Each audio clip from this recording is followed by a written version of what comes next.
ओम नमः शिवाय। आज हम आपको सुनाने जा रहे हैं शिव पुराण में पूर्व कथा।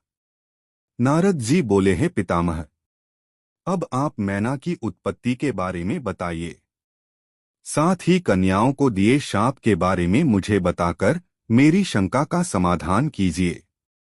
नारद जी के ये प्रश्न सुनकर ब्रह्मा जी मुस्कुराए और बोले, हे नारद, मेरे पुत्र दक्ष की 60,000 पुत्रियां हुईं, जिनका विवाह कश्यप आदि महर्षियों से हुआ। उनमें स्वथा नाम वाली कन्या का विवाह पितरों के साथ हुआ था। उनकी 3 पुत्रियां हुईं। वे बड़ी सौभाग्यशाली और साक्षात धर्म की मूर्ति थीं। उनमें पहली कन्या का नाम मैना, दूसरी का धन्या और तीसरी का कलावती था। ये तीनों कन्याएं पितरों की मानस पुत्रियां थीं, अर्थात उनके मन से प्रकट हुई थीं। इन तीनों का जन्म माता की कोख से नहीं हुआ था। ये संपूर्ण जगत की वंदनीया हैं। इनके नामों का स्मरण और कीर्तन करके मनुष्य को सभी मनोवांछित फलों की प्राप्ति होती है। ये तीनों सारे जगत में मनुष्य एवं देवताओं से प्रेरित होती हैं। इनको लोक माताएं नाम से भी जाना जाता है। मुनीश्वर, एक बार मैना, धन्या और कलावती तीनों बहनें श्वेत द्वीप में विष्णु जी के दर्शन करने के लिए गईं। वहां बहुत से लोग एकत्रित हो गए थे। उस स्थान पर मेरे पुत्र सनकादिक भी आए हुए थे। सबने विष्णु जी की बहुत स्तुति की। सभी सनकादिक को देखकर उनके स्वागत के लिए खड़े हो गए, परंतु ये तीनों बहनें उनके स्वागत के लिए खड़ी नहीं हुई। उन्हें शिवजी की माया ने मोहित कर दिया था।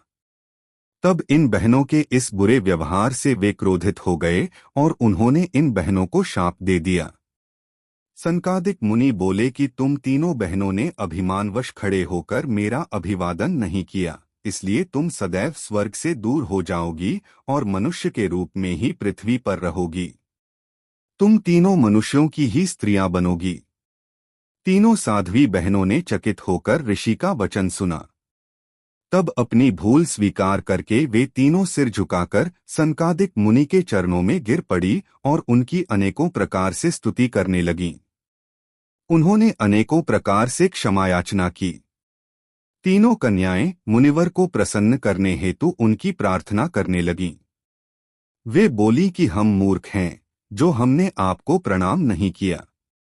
अब हम पर कृपा कर हमें स्वर्ग को पुनः प्राप्त करने का कोई उपाय बताइए। तब सनकादिक मुनि बोले, हे पितरों की कन्याओं, हिमालय पर्वत हिम का आधार है। तुममें सबसे बड़ी मैना हिमालय की पत्नी होगी और इसकी कन्या का नाम पार्वती होगा। दूसरी कन्या धन्या राजा जनक की पत्नी होगी और इसके गर्भ से महालक्ष्मी के साक्षात स्वरूप देवी सीता का जन्म होगा। इसी प्रकार तीसरी पुत्री कलावती राजा वृषभानु को पति रूप में प्राप्त करेगी और राधा की माता होने का गौरव प्राप्त करेगी। तत्पश्चात मैना व हिमालय अपनी पुत्री पार्वती के वरदान से कैलाश पद को प्राप्त करेंगे। धन्या और उनके पति राजा सीरध्वज जनक देवी सीता के पुण्य स्वरूप के कारण बैकुंठ धाम को प्राप्त करेंगे। वृषभानु और कलावती अपनी पुत्री राधा के साथ गोलोक में जाएंगे।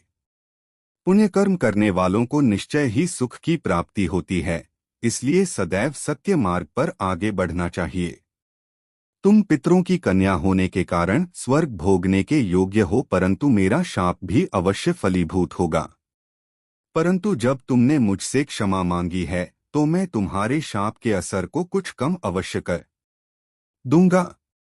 धरती पर अवतीर्ण होने के पश्चात तुम साधारण मनुष्यों की भांति ही रहोगी, परंतु विवाह के पश्चात जब तुम्हें संतान की प्राप्ति हो जाएगी और तुम्हारी कन्याओं को यथायोग्य वर मिल जाएंगे और उनका विवाह हो जाएगा, अर्थात तुम अपनी सभी जिम्मेदारियों को पूर्ण कर लोगी, तब भगवान श्रीहरि विष्णु के दर्शनों से तुम्हारा कल्याण हो जाएगा। मैना की पुत्री पार्वती कठिन तप के द्वारा शिव की प्राणवल्लभा बनेंगी। धन्या की पुत्री सीता दशरथ नंदन श्री रामचंद्र जी को पति रूप में प्राप्त करेंगी। कलावती की पुत्री राधा श्री कृष्ण के स्नेह में बंधकर उनकी प्रिया बनेंगी। यह कहकर मुनि सनकादिक वहां से अंतर्धान हो गए। तत्पश्चात पितरों की तीनों कन्याएं शाप से मुक्त होकर अपने धाम को चली गईं।